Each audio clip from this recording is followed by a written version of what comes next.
Action पर पाकिस्तान की गीदड़ भभकी आप सुन सकते हैं।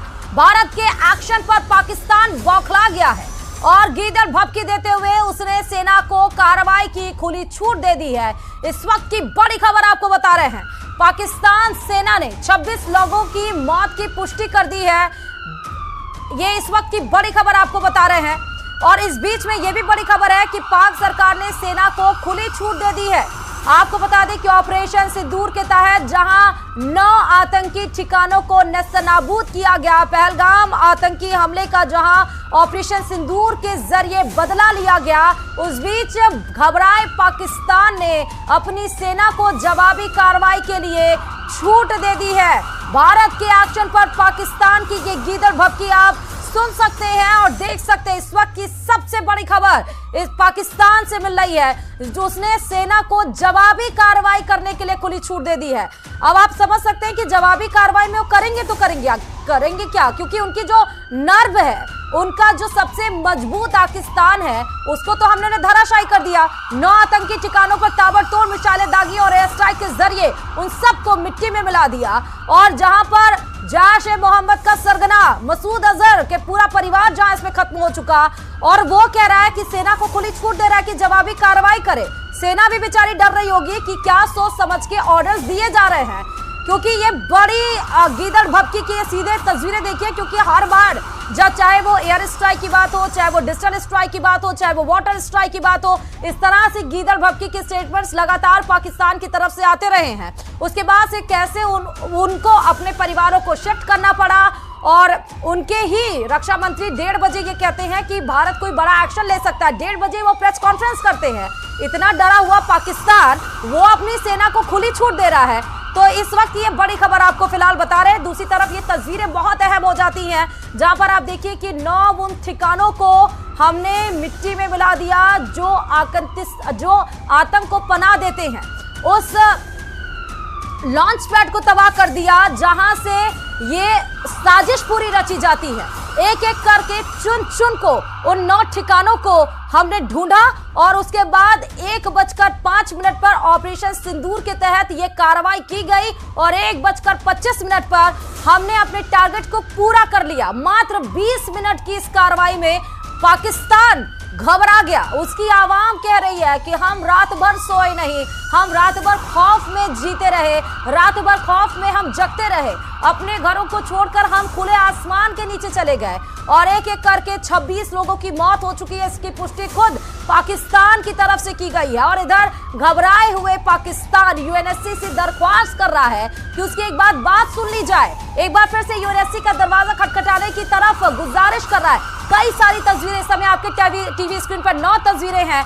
15 दिन में जो पहलगाम हमले का बदला लिया गया उसकी 9 तस्वीरें इस समय है। पीओके में एयर स्ट्राइक की तस्वीरें, 9 ठिकानों को किस तरह नेस्तनाबूद किया गया वो तस्वीरें, बहावलपुर में तबाही किस तरह से देखी गई, जो लश्कर-ए-तैयबा का आतंक का गढ़ माना जाता उसको हमने मिटा दिया। मिट्टी में किस तरह से आतंकी मिले, एम्बुलेंस के जरिए किस तरह से पहुंचाया गया, वो केस भी आप देख रहे होंगे जो लाशों से भरी निकल रही है। वो बीच में सबसे बड़ी तस्वीर ऑपरेशन सिंदूर, कहां पर कौन कौन सा टारगेट किया है वो आपको तस्वीरें दिखा रहे हैं। लश्कर का हेडक्वार्टर तबाह हो गया, मदरसा छोड़कर वहां पर लोग किस तरह से रात के ही समय भागते हुए अफरा तफरी का ये मंजर आपको दिखाई पड़ रहा है। पहलगाम का बदला किस तरह से लिया गया है, उसके बाद जमींदोज हुई उस आतंकी जो संगठन है, जो आतंकी पूरा स्ट्रक्चर है, वो किस तरह से जमींदोज हो गया वो आप तस्वीरों में देख सकते हैं। मुजफ्फराबाद में हमले की ये तस्वीरें आप देख सकते हैं। ये तस्वीरें बहुत कुछ बताती हैं, ये तस्वीरें साफ तौर पर बताती हैं और ये सेना ने पुष्टि भी कर दी कि हमने आपके इकोनॉमिक सेक्टर को नहीं छुआ, हमने आपके सैन्य ठिकानों को नहीं किया, आपकी आवाम निर्दोष लोगों को नहीं मारा। जिस तरह आपने हमारी आवाम, हमारे निर्दोष, हमारे निहत्थे लोगों को पहलगाम में मजहब के नाम पे पूछ कर मारा गया, हमने वो काम नहीं किया है। हमने उसी जगह को टारगेट बनाया जहां पर आतंक का पनाह है, जहां आतंक का गिरोह है, जहां आतंक का जड़ है, हमने उसको खत्म किया। लेकिन लोगों की इस बीच में बहुत उम्मीदें जग चुकी हैं। लोग सोशल मीडिया पर यही बोल रहे हैं कि प्रधानमंत्री नरेंद्र मोदी की तो सराहना वो कर ही रहे हैं, सेना को वो सल्यूट कर ही रहे हैं, वो बता रहे हैं कि नए भारत में सेना के ऊपर उनको गर्व है। लेकिन इस बीच में वो ये भी कह रहे हैं कि इस समय, ये समय है कि जब पीओके तो हमारा है, लेकिन पूर्ण अधिकार पीओके पर हमारा हो जाना चाहिए। तो आप देखिए कि आवाम की, जनता की, भारतीय हिंदुस्तानियों की जो एक तरह से दरख्वास्त है सरकार से, वो ये कि अगर सरकार इतना बड़ा स्ट्राइक कर सकती है तो ये समय है कि वो पीओके को भी अपना पूरा संपूर्ण अधिकार जमा सकती है। 3 तस्वीरें समय आपको बैक टू बैक हम दिखा रहे हैं। 3 तस्वीरें नहीं, दरअसल ये जो एक एक करके स्ट्राइक की गई हैं उसकी तस्वीरें दिखा रहे हैं।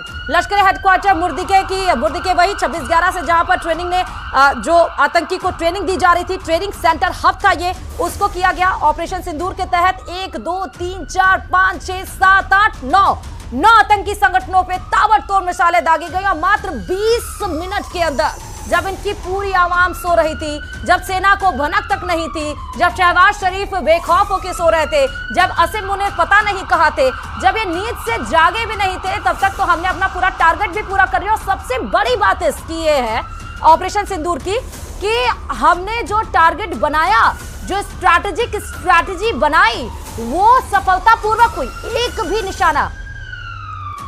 एक भी निशाना चूका नहीं है। और इस बीच एक बड़ी खबर और आ रही है कि सीमावर्ती राज्यों को सुरक्षा बढ़ाने के कड़े निर्देश गृह मंत्री अमित शाह की तरफ से दिए गए हैं, क्योंकि बॉर्डर राज्यों के सीएम और डीजीपी के साथ गृह मंत्री अमित शाह की नॉर्थ ब्लॉक में बड़ी बैठक की गई और उस बड़ी बैठक में जो सीमावर्ती राज्य हैं उनकी सुरक्षा बढ़ाने के कड़े निर्देश भी दे दिए गए हैं। ऑपरेशन सिंदूर के बाद सीमा पर सुरक्षा और कड़ी होगी, क्योंकि गृह मंत्री अमित शाह ने वीडियो कॉन्फ्रेंसिंग के जरिए, चाहे वो राजस्थान हो, चाहे वो जम्मू कश्मीर हो, चाहे वो पंजाब हो, चाहे वो उत्तर प्रदेश हो, इन सभी राज्यों के सीएम से बात की है।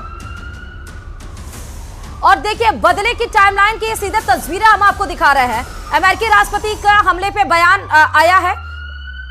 सबसे पहले हम आपको पाकिस्तान पीओके में आतंकी ठिकानों पर हमला किया गया, भारतीय सेना ने हमले की पुष्टि कर दी। उसके बाद फिर पाक ने एलओसी पर सीज फायर तोड़ा। उसके बाद भी देखिए हिम्मत, देखिए अमेरिकी राष्ट्रपति का हमले पर बयान भी सामने आया। एक एक करके बदले की टाइमलाइन आपको। एनएसए डोवाल की अमेरिकी विदेश मंत्री से बातचीत हुई, उन्होंने कहा हमारे पास प्रूफ है।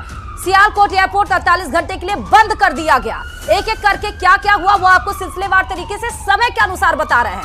1:05 पर जब उसके बाद हमला किया गया, फिर 1:50 पर ये, और फिर 3 बजे के आसपास एलओसी पर सीज फायर तोड़ा गया। फिर 3:10 पर अमेरिकी राष्ट्रपति का हमले पर बयान भी आ गया। फिर 3:15 से 20 के बीच में एनएसए डोवाल के अमेरिकी विदेश मंत्री से रूबियो से बातचीत हुई। फिर 3:20 पर सियालकोट एयरपोर्ट 48 घंटे के लिए बंद कर दिया गया। तो एक एक करके रात के 1 बजे से 5 बजे, 1:05 से शुरू हुई ये घटना माफ करिएगा, ये कार्रवाई, ये जो बदला था, उसकी टक टक करके घड़ी की सुइयां आगे बढ़ती गई और एक एक अपडेट्स इसमें आते गए। आप ये सोचिए, जहां पर इजराइल जैसा देश ये कह रहा है कि भारत ने सेल्फ डिफेंस में, आत्म सुरक्षा में ये बड़ी जवाबी कार्रवाई की है। आप ये सोच सकते हैं कि भारत का स्टैंड, भारत की प्राथमिकता पूरे विश्व में कहां पर है। बाकी देश ये कह रहे हैं कि भारत सेल्फ डिफेंस में ये कार्रवाई कर रहा है। और भारत ने जब रूबियो से बात की, विदेश मंत्री से उनके बात की, तो साफ तौर पर एनएसए अजीत डोभाल ने उन्होंने कहा हमारे पास बाकायदा प्रूफ्स है, हमारे पास पहलगाम के